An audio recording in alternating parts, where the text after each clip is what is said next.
اعوذ باللہ من الشیطان الرجیم بسم اللہ الرحمن الرحیم اوَكُلَّمَا عَاهَدُوا عَهْدًا نَبَذَهُ فَرِيقٌ مِّنْهُمْ، کیا کلما جب کبھی بھی عاہدو عہدن وہ معاہدہ کریں گے آپس میں، عاہدہ یعاہدو معاہدتن معاہدہ کرنا، پھر اسی کا آگے مصدر ذکر کیا عہدن، تو یہ اس کا مفعول مطلق بنے گا، جب بھی وہ پکا وعدہ کریں یا جب بھی انہوں نے وعدہ کیا تو نابازا نابازا ینبذو، نبزن کا معنی ہوتا ہے پھینک دینا، کیا جب کبھی بھی وہ کوئی وعدہ کریں گے تو پھینک دے گا ان میں سے ایک فریق اس وعدے کو، یعنی توڑ دے گا، پھینک دے گا ان میں سے ایک فریق، بل اکثرہم لا یؤمنون، بلکہ اکثر ان میں سے ایمان نہیں لاتے۔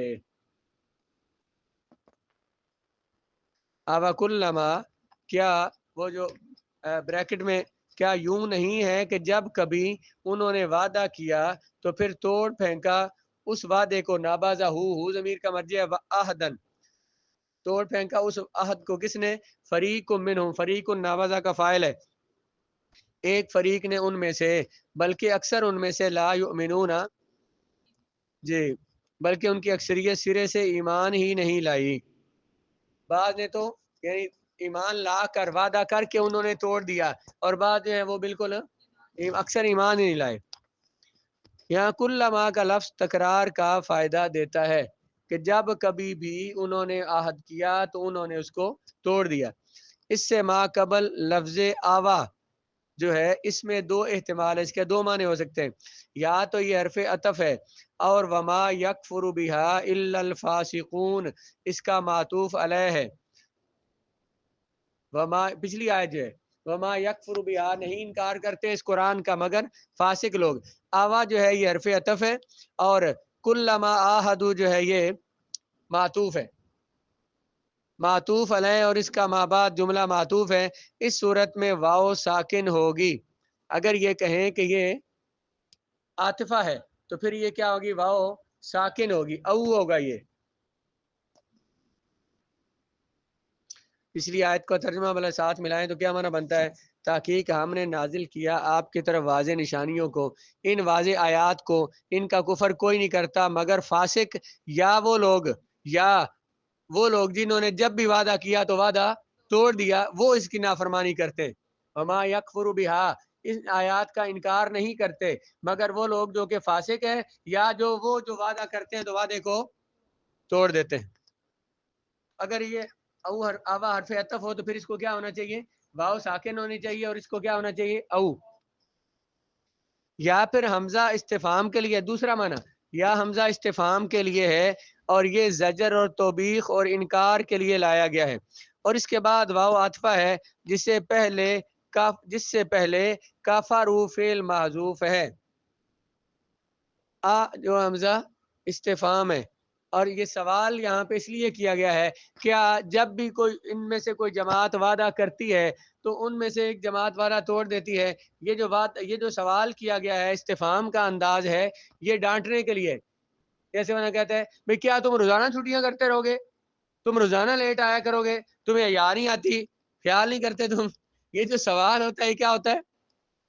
کبھی اس طرح سے جو سوال کیا جاتا ہے یہ ڈانٹنے کے لیے ہوتا ہے نا، تو اس لیے کہہ رہے ہیں کہ حمزہ استفہام ہے، اور یہ زجر اور توبیخ اور انکار کے لیے ذکر کیا گیا ہے، مطلب کیا تم روزانہ ایسے کرتے رہو گے؟ کیا تم روزانہ لیٹ آؤ گے؟ مطلب کہ تم نے لیٹ نہیں آنا، اس کو کہتے ہیں استفہام انکاری، جو کام تم کر رہے ہو اس پر سوال جو کیا جا رہا ہے تو یہ اس کام کے انکار کے لیے کیا جا رہا ہے کہ یہ کام صحیح نہیں ہے، اس کو کیا بولتے ہیں؟ استفہام انکاری۔ جو کام ہو رہا ہے اس پر سوال کیا ہے، کیا تم ایسے ہی کرتے رہو گے ہمیشہ؟ تو مطلب یہ کہ تم نے اس طرح سے نہیں کرنا، تو سوال کس لیے ہے؟ اس کام سے انکار کرنے کے لیے، اس پر ڈانٹنے کے لیے، تو حمزہ استفہام ہے، اور یہ زجر و توبیخ اور انکار کے لیے ذکر کیا گیا ہے۔ اس کے بعد واو عاطفہ ہے جس سے پہلے کفروا فعل محذوف ہے، اصل عبارت پھر یوں بنے گی، کیا انہوں نے او کفروا بالآیات وکلما عاہدوا کیا انہوں نے آیات کا انکار کیا، اور جب بھی انہوں نے کوئی وعدہ کیا تو اس وعدے کو، کیا ایسا نہیں ہے کہ کافروا بالآیات انہوں نے آیات کا انکار کیا، اور جب بھی انہوں نے کوئی وعدہ کیا تو اس وعدے کو انہوں نے توڑ دیا. حمزہ استفہام کے بعد کیا معذوف ہے؟ کافر فعل معذوف مانے تو کیا معنی بنتا ہے؟ پھر بھی اسی آیت کے ساتھ ہی جڑ رہا ہے. کیا انہوں نے کفر کیا ان آیات کا، یا جب بھی انہوں نے وعدہ کیا تو وعدے کو توڑ دیا؟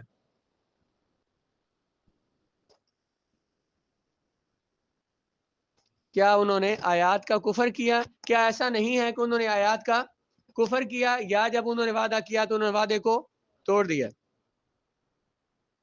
آہدو، اس کو اوہدو اور اوہیدو ماضی مجہول بنا کر بھی پڑھا گیا ہے.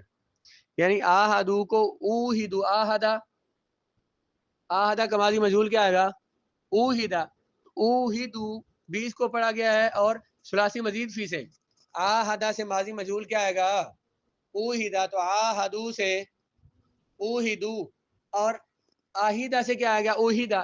ماضی ثلاثی مجرد جو ہے تو اس کو کیا پڑھا گیا ہے؟ اوہیدو بھی پڑھا گیا ہے اور اوہیدو بھی پڑھا گیا ہے.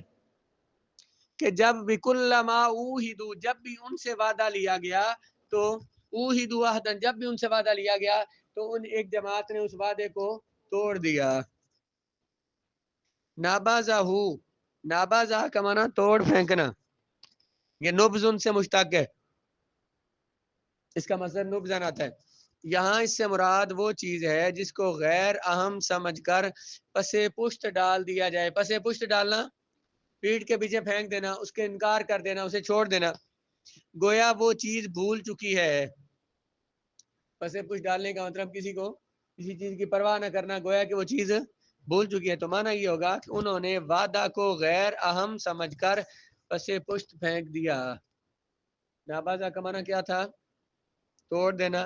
اس سے مراد وہ چیز جس کو غیر اہم سمجھ کر پسے پشت ڈال دیا جائے. گویا انہوں نے اللہ کے احکام کو، اللہ تعالیٰ کے ساتھ، جو اللہ کے رسول کے ساتھ جو وعدے کیے تھے کہ ہم ایمان لائیں گے، تو ان وعدوں کا انہیں کوئی پرواہ نہیں کی اور انہوں نے انہیں پیٹ پیچھے پھینک دیا، ان کو بلا دیا. بل اکثرهم لا یؤمنون. ان الفاظ کے ساتھ دو اشکال کا، دو مسئلوں کا، دو سوالات کا جواب دیا گیا ہے. اشکال، سوال جو سابقہ آیت کے سیاق سے پیدا ہوتے ہیں. سیاق کیا ہوتا ہے؟ ساقہ یسوق سیاقن کا معنی ہوتا ہے چلنا، چلانا. پچھلے کلام کے چلاؤ سے، پچھلے کلام کے انداز سے، اسلوب سے جو ہمیں جو دو سوال جو ہے نا، وہ سابقہ آیت کے انداز سے، آیت کے الفاظ سے جو دو سوال پیدا ہوتے تھے ان کا جواب دیا گیا ہے. اس جملہ کے ما قبل جملہ سے یہ وہم پیدا ہوتا ہے کہ عہد کو پسے پشت پھینکنے والے تعداد میں تھوڑے تھے. کیا فرمایا؟ نابازہ فریق منہم. اس وعدے کو توڑ دیا کس نے؟ ایک جماعت نے، کچھ لوگوں نے. اس وعدے کو توڑا کنہوں نے؟ کچھ لوگوں نے. تو اس کلام سے یہ وہاں پڑتا تھا کہ اللہ کے ساتھ وعدہ کر کے جنہوں نے توڑا، اللہ کے رسول کے ساتھ وعدہ کر کے جنہوں نے توڑا، تو وہ کون تھے؟ تھوڑے لوگ تھے، ایک جماعت تھی. آگے کیا فرمایا؟ بل اکثرهم لا یؤمنون. کہتے ہیں اس سے وہم یہ پڑتا تھا کہ تھوڑے لوگ تھے جنہوں نے اس رسول اللہ سے، اپنے رسول سے کیے وعدے کو توڑا تھا. تو اگلی آیت اس کا جواب دے رہی ہے وہ تھوڑے نہیں تھے، بہت سارے لوگ تھے. یہ جملہ فرما کر اس کا ازالہ کر دیا کہ وہ تھوڑے نہیں تھے بلکہ وہ زیادہ تھے. کیا کہا بھلا؟ پچھلے کلام سے یہ وہم پڑتا تھا کہ اس وعدے کو توڑنے والے تھوڑے سے لوگ تھے. تو بل اکثرهم لا یؤمنون کہہ کر تو اس وہم کو دور کیا ہے کہ رسولوں کو ماننے کا انکار کرنے والے تھوڑے لوگ نہیں ہیں.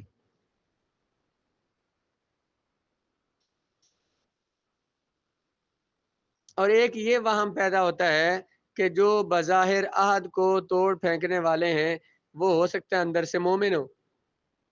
کیا فرمایا؟ بعض لوگوں نے وعدہ کیا، کلما عاہدوا عہدا، جب بھی انہوں نے وعدہ کیا تو ایک جماعت نے اس وعدے کو توڑ دیا. اس سے یہ بھی بات لگتی تھی، کلام کے انداز سے یہ بات سمجھ آتی تھی کہ شاید انہوں نے بظاہر تو ان وعدوں کو توڑ دیا ہو، لیکن حقیقت میں وعدوں کو توڑا، ان وعدوں کو نہ توڑا ہو، زبان سے توڑا ہو، دل سے نہ توڑا ہو. اللہ نے کیا فرمایا؟ ان میں سے اکثر جو ہیں لا بل اکثر لا یؤمنون کے کیا مطلب؟ ان میں سے اکثر ایمان نہیں لاتے. مطلب کیا ہوا؟ جب بھی ہو گیا.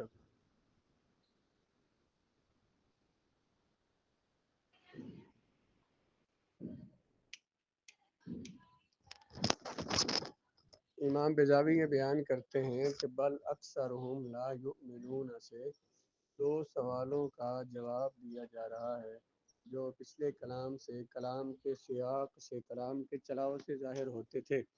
وہ کلام کا چلاؤ کیا بتا رہا تھا بھلا؟ کہ نبذ فریق منہم، جب بھی انہوں نے وعدہ کیا تو ایک جماعت نے، ایک فریق نے ان میں سے وعدہ توڑ دیا۔ اس سے تو ایک تو یہ وہم پڑتا تھا کہ چند لوگوں نے اس وعدے کو توڑا ہو، ایک تو یہ وہم تھا کہ چند لوگوں نے اس وعدے کو توڑا ہو، اور اس کا جواب آ گیا کہ اکثرہم، اکثر لوگوں نے اس وعدے کو توڑا، اپنے نبی سے وعدہ کر کے ان یہودیوں نے اس وعدے کو توڑ دیا۔ اور دوسرا یہ سوال پچھلے کلام سے سمجھ آتا تھا کہ شاید ایسا ہو کہ نبذ فریق منہم، جس جماعت نے اس وعدے کو توڑا تو انہوں نے ظاہر سے توڑا ہو، دل سے نہ توڑا ہو۔ اللہ نے فرمایا جب اکثرہم لا یؤمنون، تو اس سے یہ اس کا جواب آ گیا کہ نہیں، دل سے بھی انہوں نے اس وعدے کو توڑ دیا تھا، کیونکہ ایمان تب نہیں ہوتا، لا یؤمنون کا معنی تب صحیح ہو سکتا ہے جب دل سے بھی وہ کافر ہو جائیں، دل سے بھی انہوں نے اس وعدے کو توڑ دیا ہو۔ تو یہ معنی ہے اس عبارت کا بل اکثرہم لا یؤمنون۔